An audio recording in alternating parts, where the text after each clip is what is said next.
College football nerds here talking top 10. It's your favorite segment every week where you like to argue with us about how we're idiots and we don't know what we're talking about. But it all comes out. Miami fans, Josh, used to talk about how dumb we are for not having them in the top 10. And look what happened. Victory lap.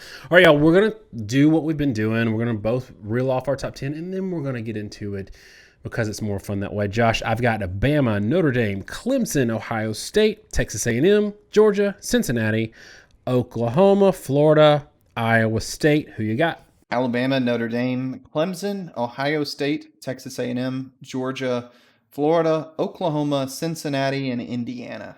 As we said last week, Alabama is boring, and not that they're not great. They used to be considered a boa constrictor. Now they're just a sledgehammer. It's funny. They start out slow against Arkansas, and by slow, they had 17 points in the first quarter. But they didn't score on their first couple of drives. They didn't score touchdowns, and everybody's like, oh, what's going on?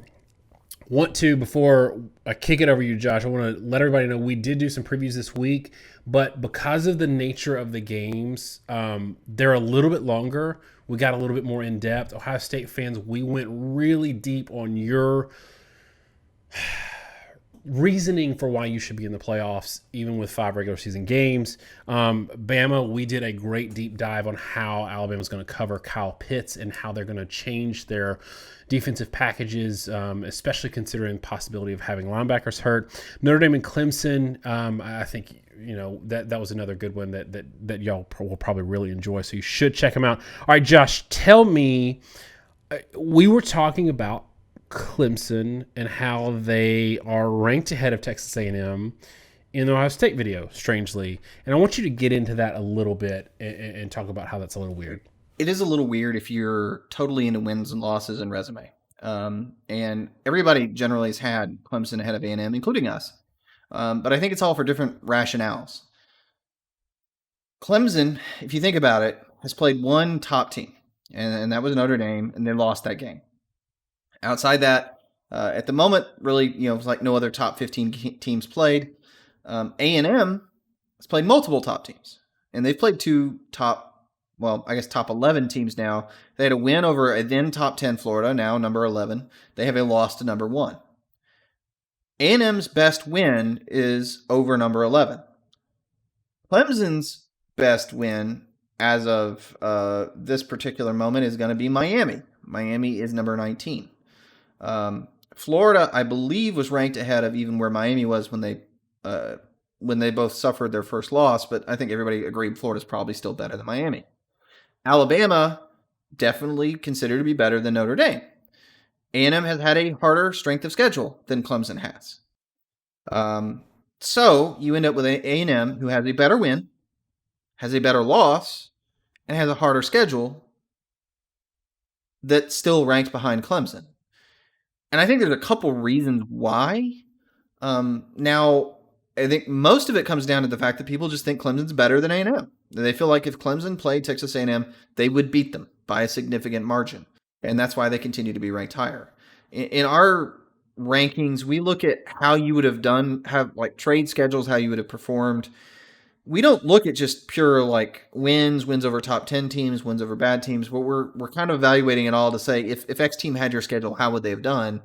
I think Clemson could have split Alabama and Florida. I think they would have beaten Florida. But more importantly to us and to me, we think Clemson would have handled their business against bad teams a lot better than A&M had, because they've had a lot of ugly wins. And so that's why with us, Clemson ended up being higher.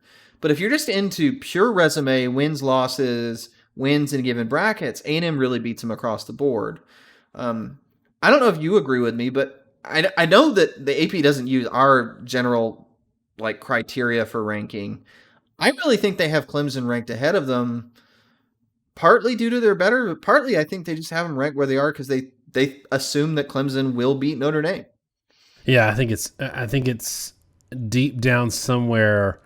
They're in their heart, they're sort of using our formula and not knowing it. But that's what they're doing. Ohio State at 4, it's kind of been a fixture there. Again, we talk about why they belong in the playoffs in another video, and we just talked about Texas A&M. The more interesting space here is this middle of the pack and who's not in the top 10. And we got a lot of ranting to do about who's not in the top 10. We'll get there. And not just a G5 team this week that we're going to rant about. The tricky one for me and you, we talked about it, is do you rank Georgia ahead of Florida? We both have Georgia ahead of Florida, even though Florida beat Georgia. And like you reminded me in our discussion before the video, head-to-head matters until you have more than one loss. And then all the other stuff gets evaluated. The loss Saturday was bad. It was inexcusable from Florida. And at some point, you have to take a hit for losing to a 3-5 LSU team that got just carpet bombed by Alabama the week before and had a lot of players out that did play for Alabama against Alabama. So I think that's where I'm at. Is there any other consideration you gave Georgia, like playing better or a better team than when they played Florida?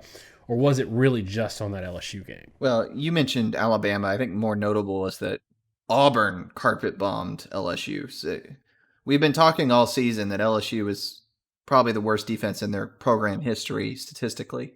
And still probably even when that game is going to bear out, but that was bad. I do take into account a lot of things with Georgia too. Georgia has improved. I've taken speed on Twitter because I haven't been super positive on JT Daniels. He put up a good stat line last week, but you saw that a little bit. I would have loved to see JT Daniels, and hopefully we'll see it in a bowl, play against a team with a good defense because he really hasn't. And that was his struggle at USC. He throws pretty passes, but he tends to make poor decisions. You don't have to make poor decisions if your guys are winning one-on-one every time. But that aside, I shouldn't have led with a negative. Hopefully I didn't lose anybody. They're still playing better. And whatever reservations I have about Daniels, he's a heck of a lot better than Mathis. And the only reason I ding Daniels is I think people unfairly ding Bennett based off the second half against Alabama, which was a good defense in a game that they did still put up 20-plus points in. And especially the Florida game where he hurt his shoulder. And I think that Florida game, it was the injuries that mattered. Bennett hurts his shoulder. They've got several guys out defensively. Scene gets ejected. I think that whole defense fell apart. Even the linebackers that were playing, I think they said Monty Rice wasn't able to practice all week. Nakobe Dean was playing on a hurt ankle. Just a crippled Georgia roster. We took so much flack from Florida fans for pointing that out afterwards. And I think we did a review video, and it was sort of like taking away credit from their win. Look, teams win for various reasons, and you get credit for the win, whatever it is. LSU gets credit for beating Florida. LSU was not as good as Florida even in that game. There was a lot of fluky stuff that happened, a lot of fluky turnovers in the red zone. Statistically, Florida was still the better team in a lot of ways. I could go through the box score, but they just were. Didn't matter. They lost the game. And so you can look at the why is separate than the crediting aspect. But the why becomes important when you're evaluating whole seasons and multiple losses and all that stuff. And that's the thing with Georgia. They were so depleted in that game. It was the absolute low point for them as a team that year throughout the year. I don't get why Daniels didn't come in for Bennett, but I think if he had and they played the way they had later in the year, they would have made that a game at the very least, even being down at half. And the way they've played throughout the stretch and dominating bad teams is something Florida just hasn't done. So Georgia is a much better team than they were midseason, and a lot of people do not appreciate how much better Georgia is playing right now than they were in the middle of the year. It's kind of a shame, and if you're a Georgia fan, I know you're kicking yourself because you feel like if you played this way all year, you'd be, you maybe would be in the playoff.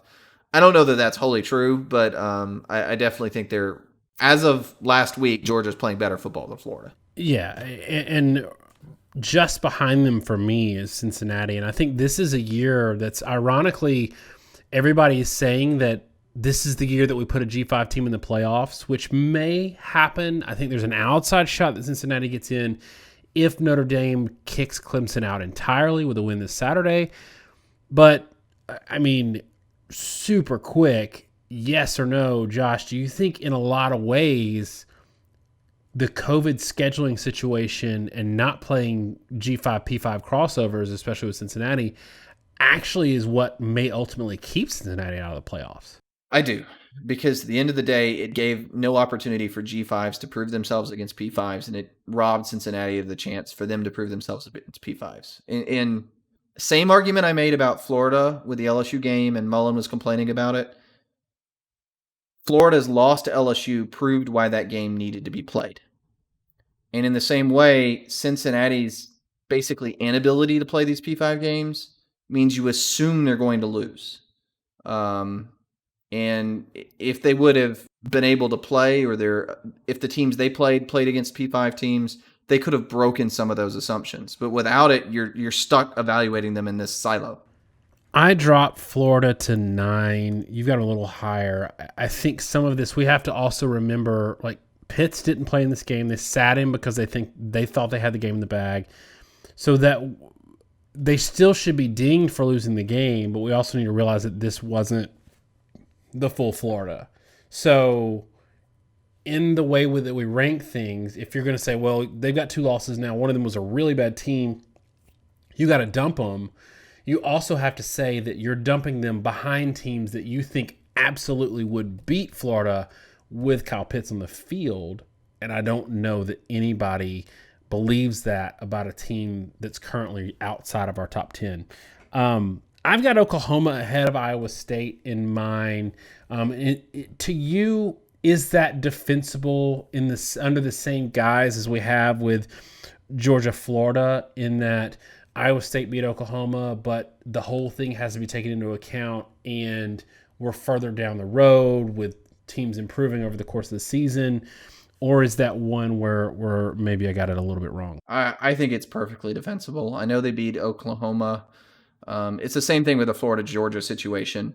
Personally, I think Iowa State's ranked too high, frankly. And the reason for that is that opening loss, double-digit loss to Louisiana Lafayette. I refuse to throw out an opening week loss. I know it's COVID. I know it's early. I have never agreed with this principle that early losses don't matter as much as late losses. And that loss is certainly worse than anything Oklahoma's done. And I know, Louisiana's 17th right now, but I don't necessarily think they're that good. So I don't know. I mean, the clapback's going to be that Louisiana is good enough that they deserve to be higher. But I will say, along those same lines with those rankings, I round out my top 10, Florida, Georgia, Oklahoma, Cincinnati, Indiana. The big one there is Cincinnati's behind Georgia and Oklahoma. That one's a little tough. And if you ask me to clearly defend it, I'm going to be pretty wishy-washy. The problem there is Cincinnati, like UCF 36-33 doesn't impress me. And I don't think Cincinnati's offense is that great, and I don't think they'd be beating a lot of these teams. Iowa State's not on my top 10 because their losses aren't great. I don't think anybody in the Big 12 has been particularly good, but I have more confidence than Oklahoma than anyone else. And then I ran mine out with Indiana, and that one to me is interesting because I don't know that I think Indiana would necessarily beat a lot of teams around them, but my principle has always been I'm going to base it off based on what you did in the past. And they're not the same team without their quarterback. Without Penix, they're just not. But if they struggle with Purdue, I'll take that into account. They struggled a little bit in their last game. That's fine, but it's just one. And I'm basing this more off where they were earlier in the year, the same way that I'm still dinging Iowa State for the Louisiana Lafayette loss. And I think that's totally fair. I think that, unfortunately for them, because of the quarterback situation and how they aren't quite the same team, even though they still have a pretty good defense, they run the risk of being somewhat overrated and getting bombed in their bowl game, where they otherwise wouldn't with a healthy quarterback. So 2 that aren't ranked that, Josh, we got to talk about. I've heard some chirping about Southern Cal, if they go undefeated, being considered for the playoffs. And Josh, we have to touch on this because it's patently absurd. This clean record fallacy has got to stop. And this comes from this notion from a lot of, frankly, and some of y'all are watching this, you're going to argue with us. A lot of y'all are NFL fans, and you're trying to make college football NFL. The parity in the NFL, 1-32, is more even than the parity in college football, 1-8. It just is. And we saw this. Look at what Alabama did to number 5 Texas A&M. It's just people need to realize there's no parity, and that just because you won your conference, that's just some random geographic lottery prize, doesn't mean that you're better than the next best team in a different region. The thing that I'm going to hammer all year long, every time this comes up, is you saw Arizona State, who was 2-4, beat Arizona 70-7, 7-0-7, and get their coach fired. USC beat them by 4 points. Josh, what are we doing here talking about USC in the playoffs? They've got 3 wins where they had to score in the final minute against an unranked team to win. Arizona State, Arizona, and now UCLA. None of them are particularly good teams. Yes, they won those games, and there's going to be somebody in their comments, maybe not saying it, but there will be anyway, saying, oh, well, they found a way to win, and that's what good teams do, and they're clutch teams, yada, yada. Look, I watched 2012 Notre Dame. I watched 2014 Florida State. We see this every year. If you are struggling consistently to beat average teams by small margins, you're not a good team. And when you look at even like the teams with undefeated records like UCF that didn't play very good competition, they destroyed all but maybe 3 teams in their schedule. And then they barely beat an Auburn that was actually a little bit crippled. And they beat them, and you get credit for that. But they destroyed their schedule. USC can't destroy anybody this season other than a really bad Washington State and a bad Utah, those really weren't destructions by any means.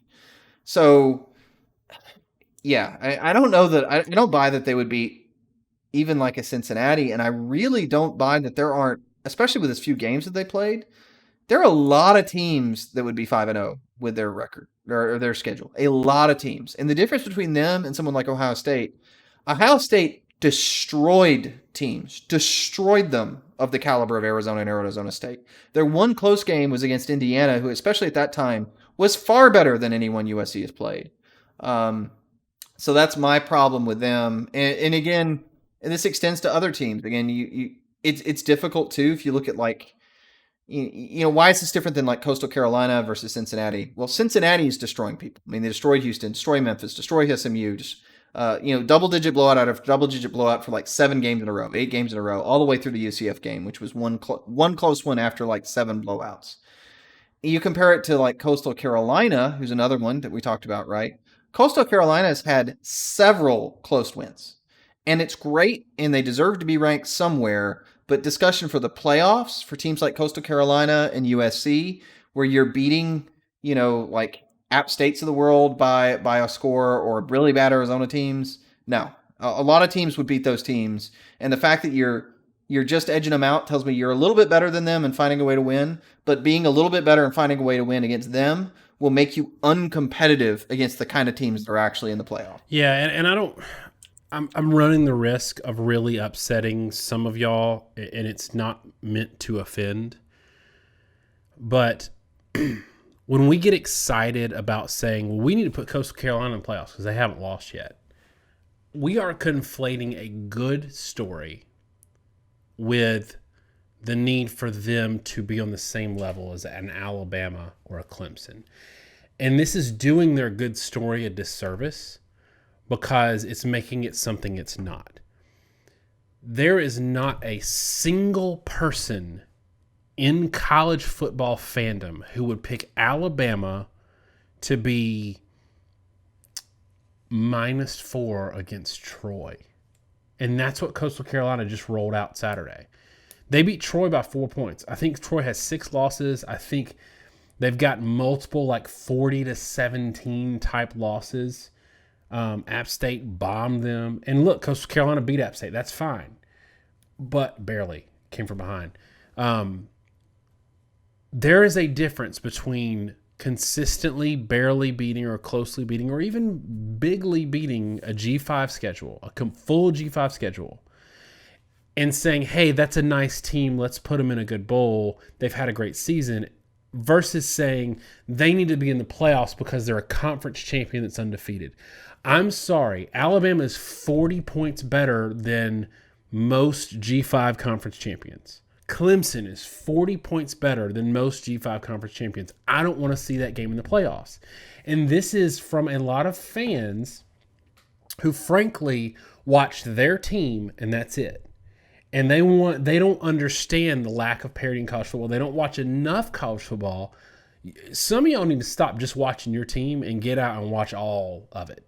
They don't watch enough college football to know that a conference is not a conference is not a conference. And the 5th or 6th best team in the SEC, or in most years, the 3rd or 4th best team in the Big Ten, would moonwalk Coastal Carolina's schedule and would absolutely be undefeated in that conference. And I don't want to see 3 2019 LSU versus Oklahoma games where it's 50-7 at the half just to get to the Final Four teams.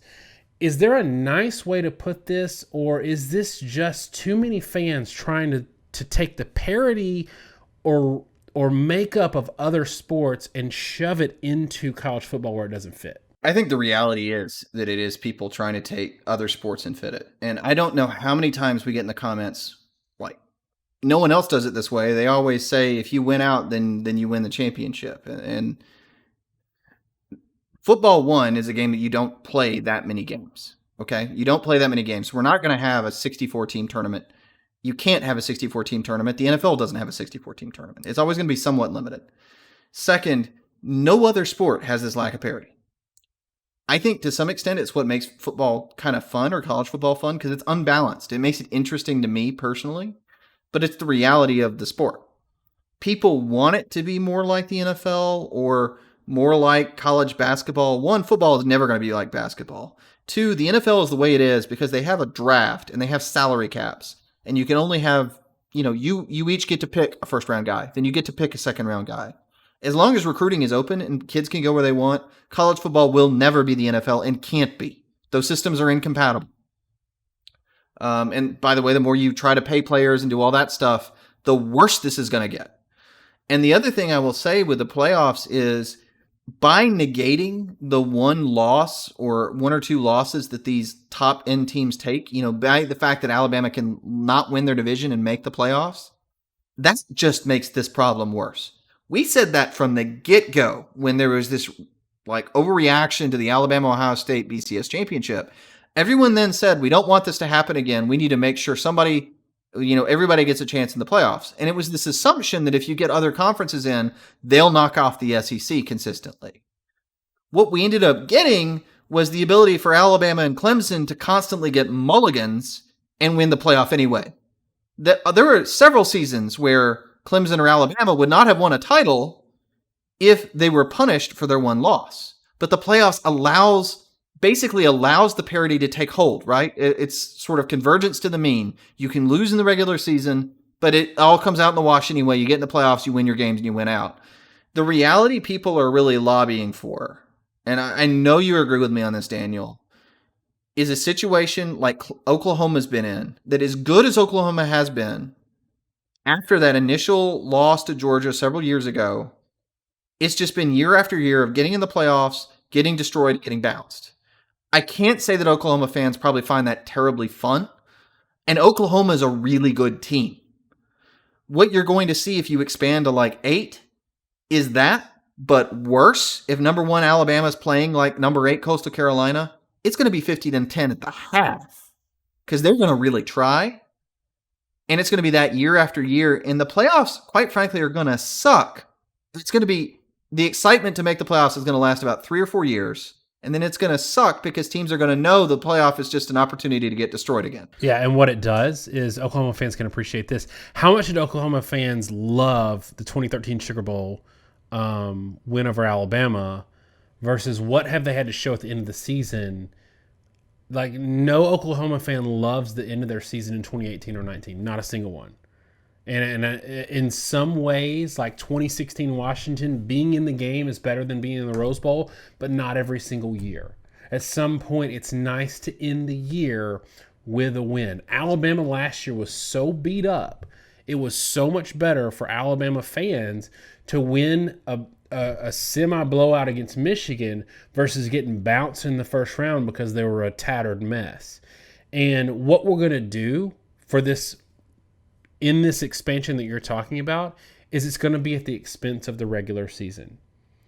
Not a single Pittsburgh Steeler fan was in complete and utter not go to work the next day agony because the Washington football team snuck up and beat them. Not a single one. How many Alabama fans, how much does it hurt our sport if 2013 Alabama kick six didn't matter because Alabama was going to the playoffs anyway? Like, how much does that change the strategy at the end of the game where Nick Saban plays for overtime instead of kicking the game winner? Because he doesn't, like, if you lose, you lose. Like, it changes so much the dynamics of college football where one loss means so much and the regular season is so important. Be honest, NFL fans or college basketball fans, which y'all love to compare in this scenario and say they win it on, they settle it on the field. How much do college basketball fans care about one regular season loss? This much. That much. They do not care. How much does the NFL team care? Like, we see NFL teams and NBA teams all the time go 500 and then make a run in the playoffs. And that's another thing where it's like, now, Josh, to your point, we're going to reward teams who can sleepwalk through their schedule. 2015 Ohio State can beat NIU 20-13, can lose to Michigan State without Connor Cook, can have two other one-score wins, but then they're so talented they just turn it on in the end and win in the playoffs. Okay, that's boring. I want the regular season to have some weight to it. So I'm glad you're with me with just four. I did float an idea earlier this week on Twitter that seemed to be well received, where it kind of protected the top few teams while giving a little bit of expansion and opportunity for others to get in. I want you to run with this for a couple of minutes. Tell me what you think. If we did 8 teams, but the top teams got buys cascading week to week, where the number 1 and 2 seed don't have to play until we have it down to 4.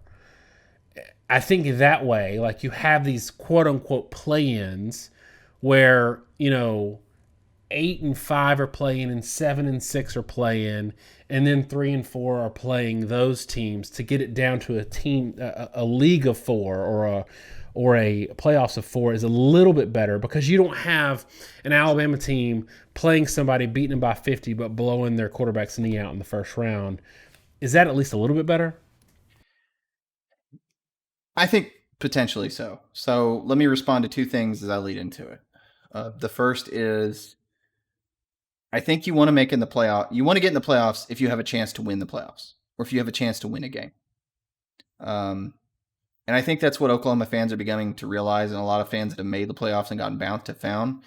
It's really exciting to make the playoffs if you haven't made it, until you get in and you lose or you get humiliated. You really only want to be in there if you have a realistic shot of winning at least one game in the playoffs, if not winning the whole thing. You need to have a chance for it to be fun and engaging when you're there as a fan base. The second thing is in any sort of 8-game mindset or any playoff mindset. This is where you talk about the example of 500 teams going run a run in the NFL. It's because those 500 teams are often as talented as the teams that went undefeated. They may just be playing better, or a guy got hurt or got healthy or whatever, but they're all about the same talent level because of the draft. The talent level is just laughably, absurdly different. I mean, and like Alabama and Ohio State account for, I think it's 1 in 3 guys in the top 100 the past couple of years in recruiting, just by themselves. The most talented teams will win the playoff every time. One of that group will win every single time. And even Clemson, if they may not be the highest in the recruiting rankings overall, but they have the most number 1 guy at their position of other teams. Their ranking isn't high because they're not as deep, but they've got number 1 receiver, number 1 running back, number 1 quarterback, number 1 tackle, all that, number 1 lineman, especially defensive lineman, top tier 5-star guys that are the true impact makers. And those teams will always end up winning if they get into a playoff scenario. So your solution of the 8-team thing, I think it's good because it gives a chance to make the playoffs and actually do something. You don't want to face Alabama first game if you're number 8. But people look at the bye-bye aspect and say, well, that gives an undue advantage to being number 1 or number 2. Well, first, it's an advantage that was earned by the regular season, so that makes losses really matter, and people will worry about them a lot more. 2, if the bottom 4 play each other, and if it's, let's say number 5 versus number 8, number 6, number 7, those games I could actually see them being fairly competitive. I mean, those games have a potential for number 8 to win a game.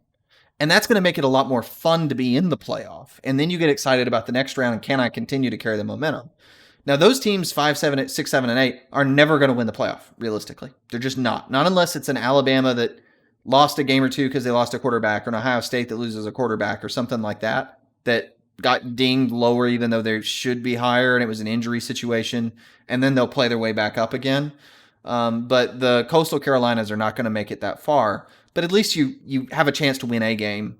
And then you get to the next round where you play, like we said, the winner of those plays 3 and 4. So 3 plays 7 or what have you.